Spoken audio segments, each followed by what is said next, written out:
यहाँ पे अल्लाह सुब्हानहू व तआला ने यही रीज़न बताई कि जब किसी बस्ती पे या किसी इंसान पे या किसी तरह से किसी घराने पे या किसी तरह का अज़ाब आता है ना, तो अल्लाह सुब्हानहू व तआला यहाँ पे क्या रीज़न क्या बता रहे हैं कि उन्होंने अपने नबी को झुठला दिया था। अपनी ज़ात के अंदर वो बात आ जाती है कि ओ माय गॉड, ये तो हमारे लिए अल्लाह सुब्हानहू व तआला फरमा रहे हैं, अगर इसको पढ़ने के बाद इंसान शुक्रगुज़ार ना हो तो फिर इसका हक ही नहीं अदा होगा।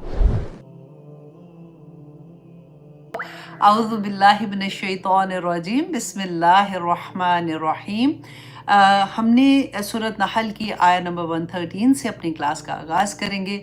हमने लास्ट क्लास में क्या पढ़ा था कि अल्लाह सुब्हानहू व तआला एक बस्ती की एग्ज़ाम्पल हमें पेश करते हैं और बताते हैं कि लोगों, अल्लाह सुब्हानहू व तआला ने उस बस्ती को बेइंतहा इनामात से नवाजा था और उन्होंने अल्लाह के इनामात की नाशुक्री की और फिर अल्लाह सुब्हानहू व तआला ने उन पे भूख का लिबास बना दिया और खौफ का लिबास बना दिया। क्यों? उनकी नाशुक्री की वजह से। तो इसमें हमारे लिए बहुत बड़ा सबक था। अब यहाँ पे अगली आयत में अल्लाह सुब्हानहू व तआला एक और इतनी बड़ी नेमत का जिक्र करते हैं कि एक्चुअली सबसे बड़ी नेमत तो उनके पास क्या थी। आयत नंबर 113, वलक़द जाअहुम रसूलुम मिनहुम, कि उनके पास आया रसूल मिनहुम, उन्हीं में से, फ़कज़्ज़बूहु, तो उन्होंने झुटला दिया उसे, फ़अख़ज़हुमुल अज़ाब, तो उन्हें पकड़ा अज़ाब ने, वहुम ज़ालिमून, और वो जालिम थे। कि अल्लाह सुब्हानहू व तआला ने, देखिए हमने डिफरेंट पढ़ा ना कि डिफरेंट बस्तियों पे अज़ाब आया था, उन्होंने अपने नबियों को झुटलाया था। तो यहाँ पे अल्लाह सुब्हानहू व तआला ने यही रीज़न बताई कि जब किसी बस्ती पे या किसी इंसान पे या किसी तरह से किसी घराने पे या किसी तरह का अज़ाब आता है ना, तो अल्लाह सुब्हानहू व तआला यहाँ पे क्या रीज़न क्या बता रहे हैं कि उन्होंने अपने नबी को झुटला दिया था, इसलिए उनके ऊपर अज़ाब आया था। अब यहाँ पे तो एक कॉमन बात आ रही है ना कि उन्होंने नबी को ही नहीं माना, हमने नहीं मानना इसको, ठीक है। लेकिन आप ये देखिए कि नबी को मानना लेकिन उसकी बात को ना मानना, उसके अहकामात को ना मानना, वो ना मानने के बराबर ही है। वो किसी ना किसी लेवल पे अल्लाह के गज़ब में तो इंसान आ ही जाता है ना। तो जब अल्लाह सुब्हानहू व तआला फरमाते वहुम ज़ालिमून, तो वो जालिम थे, क्योंकि कुरान इतना क्लियर कट बात कर रहा होता है। और कभी ये लगता है कि ओ माय गॉड, हम तो सोचते थे वो बस्ती की बात है, वो इतने वो मुल्क की बात है, वहाँ पे ये हुआ। वो मुल्क काम करते करते करते करते हमारे अपना एक जो घर होता है, हस्बैंड वाइफ, वो 3-4 बच्चों वाला घर होता है या जो भी जितने भी बच्चे हैं, तो उधर वो बात आ जाती है। अच्छा, उनसे भी निकाल दो तो अपनी ज़ात के अंदर वो बात आ जाती है कि ओ माय गॉड, ये तो हमारे लिए अल्लाह सुब्हानहू व तआला फरमा रहे हैं कि उनके साथ ऐसे किया था। तो अल्लाह सुब्हानहू व तआला इसी वजह से कि वो अपने रसूलों को झुटलाते थे तो उनके ऊपर अज़ाब आया था। सूरत नहल जो है ना, अगर इसको पढ़ने के बाद इंसान शुक्रगुज़ार ना हो तो फिर इसका हक ही नहीं अदा होगा। हम कितनी आयात से देख रहे हैं, बार बार हम देख रहे हैं कि अल्लाह सुब्हानहू व तआला कितने इनामात करते हैं उन लोगों पे जो अल्लाह की नेमतों के शुक्र अदा करते हैं। तो अल्लाह की नेमतें कौन सी हैं, उसकी लिस्ट आप बनाएं तो नेमतों से हम बार लगे हुए हैं हमारे ऊपर, और फिर हम अल्लाह का शुक्र कैसे अदा करें। आज की इंशाल्लाह आयात में भी मैं कोशिश करूँगी कि जहाँ पे भी ऐसी आयात आ रही हैं उनको पिन पॉइंट कर सकूँ। अल्लाह सुब्हानहू व तआला आयत नंबर 114 में फरमाते हैं, फ़कुलू, तो पस खाओ, मिम्मा रज़क़कुमुल्लाह, जो रिस्क दिया अल्लाह सुब्हानहू व तआला ने उसमें से खाओ। अब यहाँ पे अल्लाह सुब्हानहू व तआला नेमतों का जिक्र कर रहे थे ना, और सबसे बड़ी नेमत नबी रसूलुल्लाह सल्लल्लाहु अलैहि वसल्लम की नेमत थी मुसलमानों पे।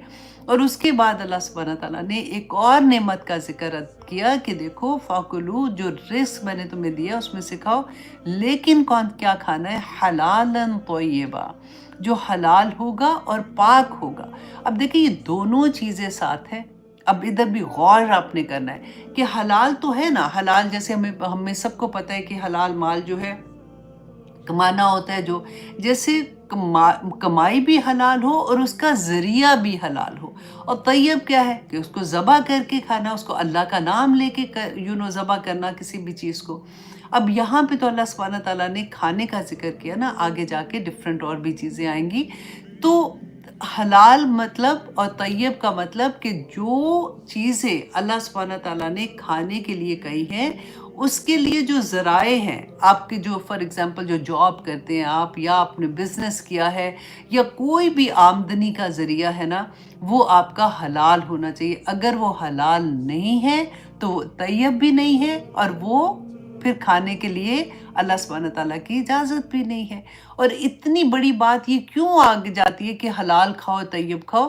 کیونکہ رسول اللہ صلی اللہ علیہ وسلم نے فرمایا کہ ایک لقمہ بھی اگر حلال نہ ہو، حرام کا انسان کے جسم میں چلا جاتا ہے یا اپنے بچوں کے منہ میں ڈال دے، 40 دن کی عبادات قبول نہیں ہے.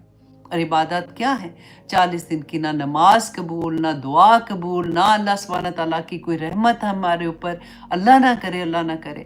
اور ایک لقمے کی یہ میں بات کر رہی ہوں، اور جب جس کے گھر میں اگر کوئی ایسا رزق آ رہا ہے جو حلال نہیں ہے، طیب نہیں ہے، تو آپ سوچیں کہ اس گھر میں پھر بندہ کئی دفعہ دیکھتا ہے. دیکھیں کئی چیزیں ایسی ہوتی ہیں کہ ہمیں پتہ ہوتا ہے، ہم نماز بھی پڑھ رہے ہیں، ہم لوگوں کے ساتھ بھی معاملات اچھے کرنے کی کوشش کر رہے ہیں، ہم تسبیحاں بھی سارا دن لے لے کے پھر رہے ہوتے ہیں، سارا کچھ کر رہے ہیں، لیکن کمائی کا ذریعہ جو ہوتا ہے وہی ٹھیک نہیں ہو رہا ہوتا.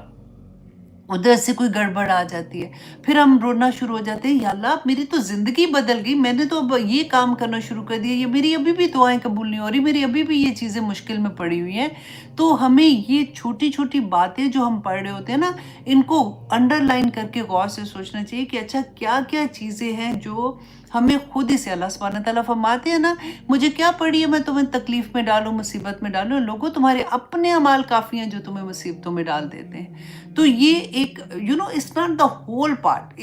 ہر چیز کا آپ دیکھیں، جب اللہ کو راضی کرنے والی جو چیزیں ہم کر رہے ہوتے ہیں نا، اس کی شاخیں ہیں. جیسے کہ اگر ہم یہ سارا کچھ اچھا کر رہے ہیں تو ایک چیز اتنی غلط کر دیتے ہیں کہ وہ سارے کو ملیا میٹ کر دیتی ہے.